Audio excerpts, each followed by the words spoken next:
तो दोस्तों इस मूवी की शुरुआत होते ही हम एक मैरिड कपल को देखते हैं जिनका एक छोटा सा बेटा भी होता है। ये सब हमें एक आदमी से पता चलता है, यानी कि एक आदमी हमें स्टोरी बता रहा होता है जिसमें हमें मैरिड कपल और उसके बेटे के बारे में पता चलता है। और एक दिन उस मासूम बच्चे ने खिड़की से छलांग लगा दी जिससे उस बच्चे की मौत हो जाती है। और उस वक्त उस बच्चे के पेरेंट्स कहीं और बिज़ी होते हैं। और जब उस बच्चे की मदर को पता चलता है कि उसका बच्चे की मौत हो चुकी है तो उसको बहुत ही ज़्यादा बुरा लगता है, क्योंकि वो अपने बच्चे की मौत के वक्त वहाँ पे मौजूद नहीं थी।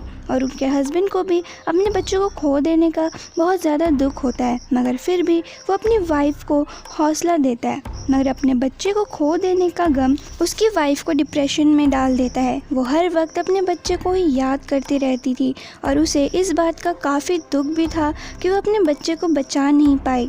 ये सब सोचकर वो कभी कभी बेहोश भी हो जाया करती थी। मगर उनके हस्बैंड एक थेरेपिस्ट थे और वो अपनी वाइफ का काफ़ी ख्याल रखते थे और वो अपनी वाइफ की थेरेपी क्लासेस भी लिया करते थे, मगर उसका भी कोई फ़ायदा नहीं था। इवन डॉक्टर्स ने भी कह दिया था कि तुम्हारी वाइफ किसी भी चीज़ को रिस्पॉन्स नहीं करेगी, तुम इसकी थेरेपी क्लासेस लेना बंद कर दो।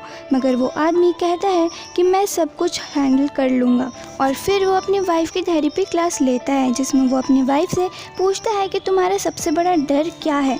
तो वो जवाब देती है कि मुझे जंगल से बहुत डर लगता है, क्योंकि वो काफ़ी सुनसान और घने पेड़ों और अंधेरे से भरा होता है।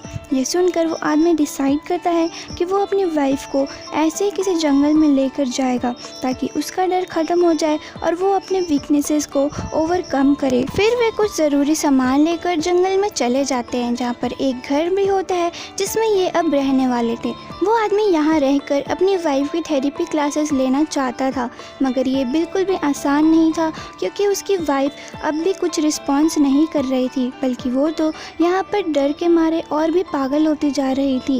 वो अपने हस्बैंड को बहुत फोर्स करती है ताकि वो उसे यहाँ से वापस ले जाए, मगर वो नहीं मानता, क्योंकि वो अपनी वाइफ को जल्द से जल्द ठीक करना चाहता था। और अब उसकी वाइफ ने डिसाइड कर लिया था कि वो अब ऐसा शो करेगी जैसे वो बिल्कुल ठीक हो चुकी है और उसको अपने बच्चे की याद भी नहीं आ रही है। और वो ऐसा दिखाती थी जैसे वो अपनी लाइफ में आगे बढ़ना चाहती थी, ताकि उसका हस्बैंड ये क्लासेस बंद कर दे और उसे वापस ले जाए। लेकिन उसके हस्बैंड को पता चल चुका था कि वो ये सब कुछ क्यों कर रही है। ये मामला बढ़ता ही जा रहा था। उसके हस्बैंड जितना उसकी तबीयत ठीक करने की कोशिश करते थे, उसकी वाइफ की तबीयत उतनी ही ज़्यादा ख़राब होती जा रही थी। और तो और वो औरत अब तो इस जंगल से और भी ज़्यादा डरने लगी थी। मगर उसका हस्बैंड कहता है कि डरो मत, चलो हम लोग बाहर चलते हैं। फिर हम देखते हैं कि ये लोग जहाँ आए हैं वहाँ एक पेड़ है और उनके सामने बहुत सारे औरतों के हाथ निकल के आ रहे हैं, मगर इसे कोई भी फ़र्क नहीं पड़ता और वो लोग उस चीज़ को इग्नोर कर देते हैं। फिर दिन गुजरने लग जाते हैं और आए दिन इनका सामना बहुत ही अजीब गरीब जानवर से भी हुआ करता था। यहाँ पर अजीबोगरीब चीज़ें भी होनी चालू हो गई थी। उस औरत को खुद पर कंट्रोल जैसे ख़त्म ही हो चुका था। अब तो वो बस यहाँ से भागना चाहती थी। एक दिन तो वो अपने हस्बैंड पर अटैक कर देती है और वो उसे काफ़ी ज़्यादा चोट पहुँचा देती है। वो उसके पैर पर ड्रिल मशीन चला देती है और एक भारी सी चीज़ उसके पैर पर अटका देती है। जब उसके हस्बैंड को होश आता है वो काफ़ी ज़्यादा दर्द में होता है और चिल्ला रहा होता है। वो वहाँ से हिल भी नहीं पा रहा था।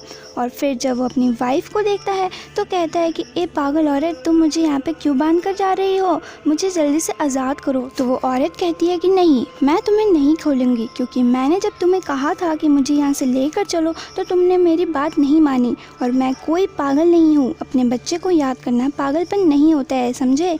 और फिर वो खुद को भी नुकसान पहुँचाने लग जाती है और उसका हस्बैंड खुद को कैसे भी करके आज़ाद कर ही लेता है। वो अब समझ चुका था कि उसकी वाइफ अब पूरी तरह से पागल हो चुकी है और वो जाकर अपनी वाइफ का गला घोट देता है और उसे जला देता है, क्योंकि वो आसपास के लोगों के लिए भी खतरा बन सकती थी। उस औरत के जलते ही वहाँ और भी ढेर सारी औरतें आ जाती है जिनके फेसेस नहीं थे। और इसके बाद हमें पास्ट का सीन दिखाया जाता है, जहाँ पर हमें पता चलता है कि आखिर ये औरत इस जंगल से इतना क्यों डरती थी। तो दोस्तों मैं आपको बता दूँ, ये औरत बहुत पहले अपने बच्चे के साथ इस जंगल में आई आई थी क्योंकि उस जंगल में इसे कुछ काम था।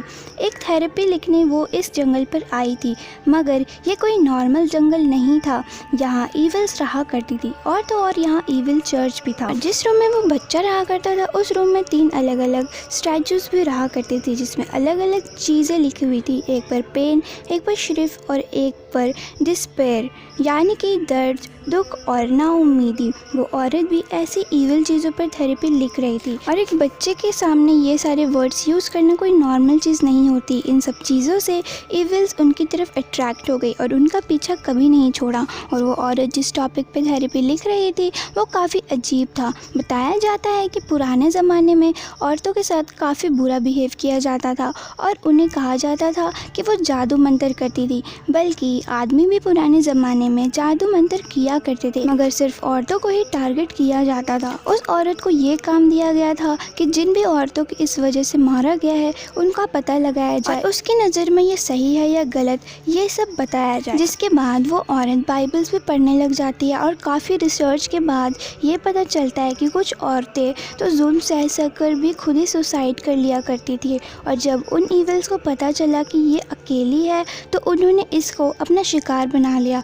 और दोस्तों मैं आपको बता दूं कि ये औरत बेबी के मौत के बाद पागल नहीं हुई थी, बल्कि ये तो पहले ही पागल हो चुकी थी उन ईविल्स की वजह से। उन ईविल्स ने इसे पॉजेस कर लिया था और वो अब खुद भी एक ईविल बन चुकी थी। और वो अपने हस्बैंड के साथ भी बदतमीजी किया करती थी जो हमें स्टार्टिंग में नहीं दिखाया गया था।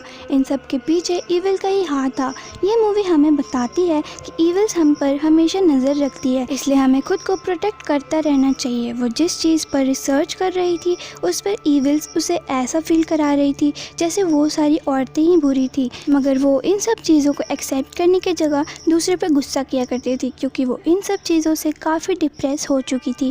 और अब ईविल्स ने उस औरत पर अटैक कर दिया था। उन ईविल्स ने उसके हस्बैंड के मन में ये बात डाल दी कि अब उसकी वाइफ एक ईविल बन चुकी है और वो किसी को भी नुकसान पहुंचा सकती है। और वो आदमी भ्रम में आकर अपनी वाइफ को मार भी देता है। और दोस्तों मैं आपको बता दूं कि वो बिना फेसेस वाली औरतें वो वही औरतें थी जिन्हें पुराने ज़माने में मार दिया गया था। और जब उस औरत को उसके हस्बैंड ने जला दिया तो वो उसे अपने साथ शामिल करने के लिए वहाँ आ गई। वो सब अब उसी जंगल में रहा करती थी और वो जंगल अब बिल्कुल भी श्रापित हो चुका था क्योंकि उस जंगल में सारी गलत चीज़ें और जुल्म हुआ करते थे। और यही वजह थी कि वहाँ पे अजीबोगरीब जानवर भी हुआ करते थे। इसलिए हमें कभी भी किसी पर गलत ब्लेम नहीं लगाना चाहिए क्योंकि उसका अंजाम बिल्कुल भी अच्छा नहीं होता। ये मूवी यहीं पर ख़त्म हो जाती है। आई होप आपको ये मूवी अच्छी लगी हो और आपको कुछ सीखने को मिला हो। Thank you.